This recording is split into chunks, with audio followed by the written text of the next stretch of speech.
The only people who don't want to disclose the truth are people with something to hide. I think. Welcome back to Harvard. Well, the birthers now have a plan to try to block Obama's reelection. We're back to crazy world here. A Republican in the Arizona state legislature has introduced a bill that would require candidates to provide, quote, an original long-form birth certificate that includes the date and place of birth, the names of the hospital and the attending physician, and the signature of witnesses in attendance. Without this, the candidate's name would not appear on the Arizona ballot next year. Does this really have a chance to become law in Arizona? Howard Fineman is senior political editor for the Huffington Post and an MSNBC political analyst. And David Corn is Washington bureau chief of Mother Jones. He writes for Politics Daily, and he's also one of our political analysts. Gentlemen, Howard, I don't know what's afoot here, but these are... The beard keeps growing on this thing. It doesn't go away. The birther thing is not shamed into non-existence. They believe they've got something here that could embarrass the president, and they ain't leaving go. Well, it's kind of been backed into the corner of the sort of the tenderloin of American politics, which is Arizona. I mean, this is where all these resolutions and local laws come from. Someday you'll be getting off at the airport there, and somebody's going to remind you of the tenderloin, which is the seedy part of San Francisco. I know where it is. It's become the black hole of American politics. Okay, here's the point.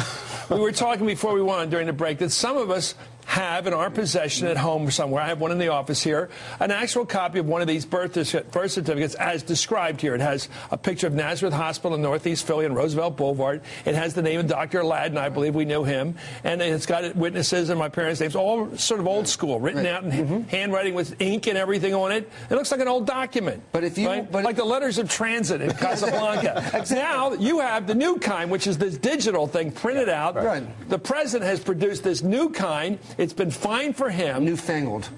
But it's not fine for the. There it is. That's what he has. Right. Well, he doesn't have the other kind apparently. So, but what the law says, and it's probably the top Democrat in the state House of Representatives told me last week that he expects it to pass because it already. Ergo. Okay, let's move ahead. If it passes, will Arizona deny the president of the United States a chance to run for re-election out there? Still has to be signed by Jan Brewer, the Republican governor, and there'll probably be court challenges. But if it passes and it goes through, it says if you don't give us the original long form, and to begin with, what does original mean? The one that might have existed in Hawaii? Does a copy of the original? Well, the one that has the names of the doctors and the signatures of the witnesses but they want the original one, not just the copy, but the original one. I mean, you don't have the original; you have a copy of the original. I think I have the original. What brand of stethoscope was used? No, but if you don't have it, but the problem you may mock this by the fact the majority of people in Arizona vote for this, right? So they want to see it. Well, and it will say that you can't be on the ballot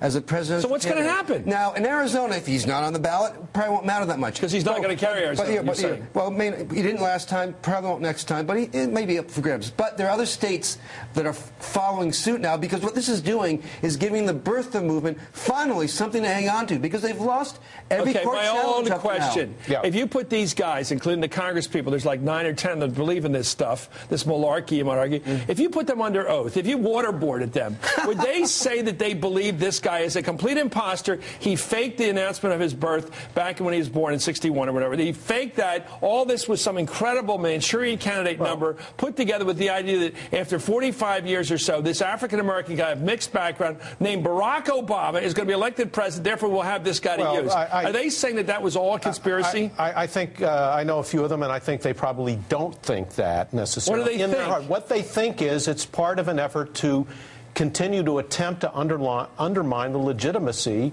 of the president. But suppose he flashes a piece of paper. Is it over? No. The fringes of every party do it. They tried to do it to Bill Clinton because he only got 42% of the vote. They do it to Barack Obama over this. Some people on the left tried to do it to George W. Bush because of the 2000 election. That's really what this is about, the way I see it. With Clinton, they tried to say he went to Russia on some kind of secret trial.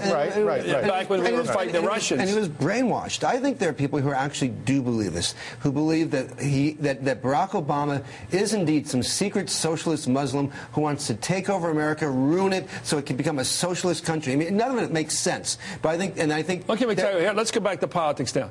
The leaders of the Republican Party, again and again, and I get back to you and the realpolitik of these guys. You ask Boehner, who is level-headed, whatever you agree with his politics, he's a level-headed guy, right? He won't disown these people. He will not disown them. He says they're entitled to their opinions. Right. As much as a person who believes that, the Mets are going to win the World Series. It's just another theory to him. It doesn't. Well, it is not considered seditionist or dangerous to the republic to constantly say the president of your country is not even one of you, which is a pretty strong statement. No, I think quite to look at it cynically, it serves their purposes on the fringes of their own base, not to denounce those people, because those are people that they're counting on to vote for Republican candidates. Is there more There's here? a constitutional issue here, though. Sure. If all these states do this, then who determines the qualifications for being on the presidential ballots in the states? I could see it being a Supreme Court case if other states. Well, traditionally the states set qualifications for all this. But here's the question: Is there an ethnic piece to this? Now, I want the honest answer here from you. Sure. If there's always been questions about, well, George Romney was born perhaps outside the country. It wasn't clear. One of the territories. Barry Goldwater was born in Arizona. It was a territory. It wasn't a state. John McCain was born in the Canal Zone. Yeah. We've had cases where people were not born in geographic United States. It didn't meet the strict construction, right?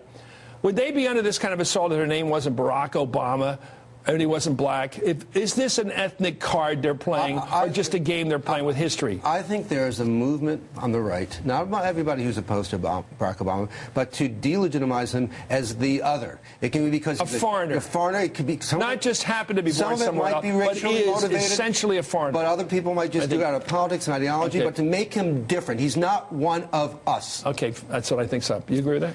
Yeah, and I think that's why a State of the Union was so important, because that was okay, great. Convincing. Howard Fineman, David Corn. Said the other day that there is such a thing. It exists. The original document of his birth is available in storage. They have it in storage, they say. Well, and if it exists, why not put it out? I'm just asking the obvious question, why not? Will there be any harm done by releasing the original document? I will take the brave position of saying that if they can find it, they should put it out there, and then we can make even more fun of the birthers. I'll take the brave position of saying, yeah, put it out there, and the birthers are still not going to believe it. They're going to say, well, that governor is part of the conspiracy, too, because he's a Democrat. And why did it take so long? The only people who don't want to disclose the truth are people with something to hide. The only people who don't want to disclose the truth are people with something to hide. The only people who don't want to disclose the truth are people with something to hide. The only people who don't want to disclose the truth are people with something to hide.